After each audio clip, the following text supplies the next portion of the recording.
Hit that like button and subscribe.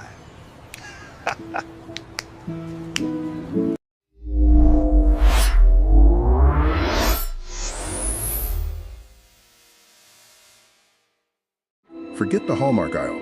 The true history of February 14th is written in blood and suffering. Pull your chair closer. It's time to learn why we really celebrate Valentine's Day.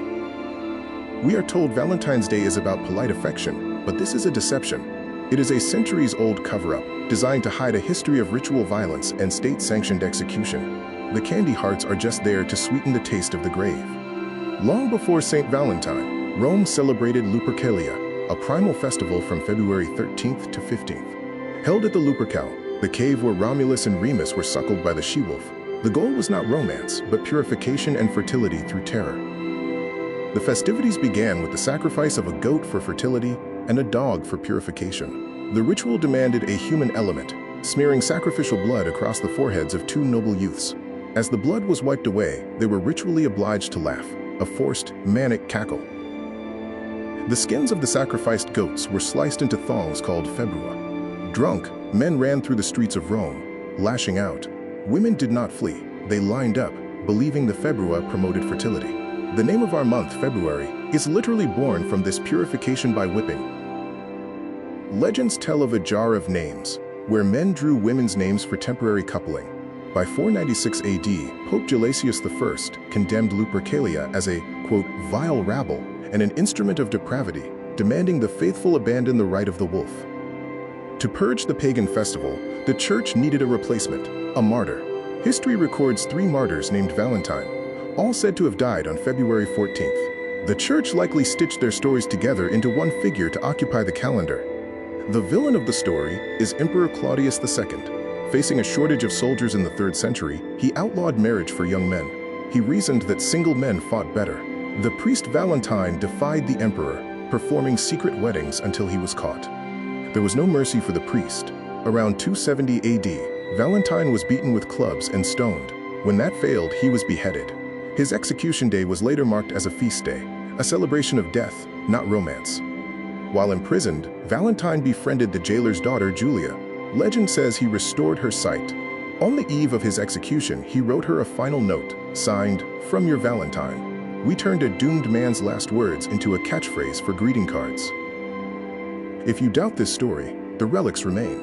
A flower-crowned skull is displayed in a reliquary in Rome, and a vessel tinged with his blood sits in a church in Dublin.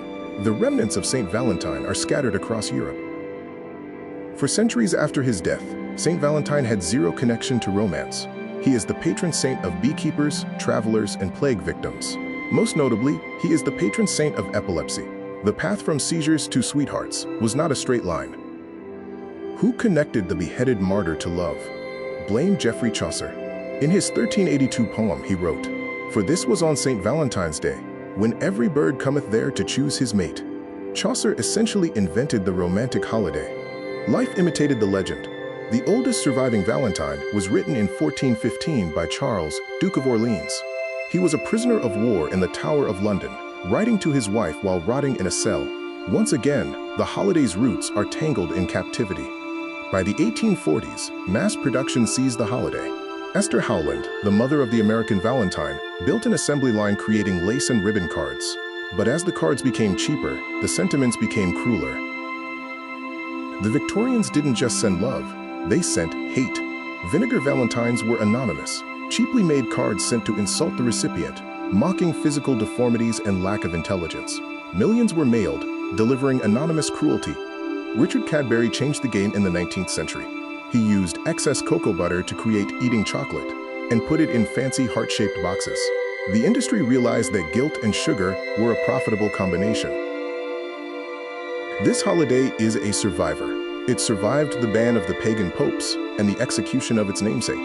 It mutated from a ritual of wolfmen whipping women into a multi-billion-dollar industry of obligation. So when you open that box of chocolates or read that card, remember what you are participating in. You are partaking in a ritual stitched together from the skins of goats, the bones of martyrs, and the ink of poets. Happy Valentine's Day. Watch your head. For those morbidly curious about the true history of this day, here are some resources for further research. Oh, hit the like button and subscribe. and hit that damn bell.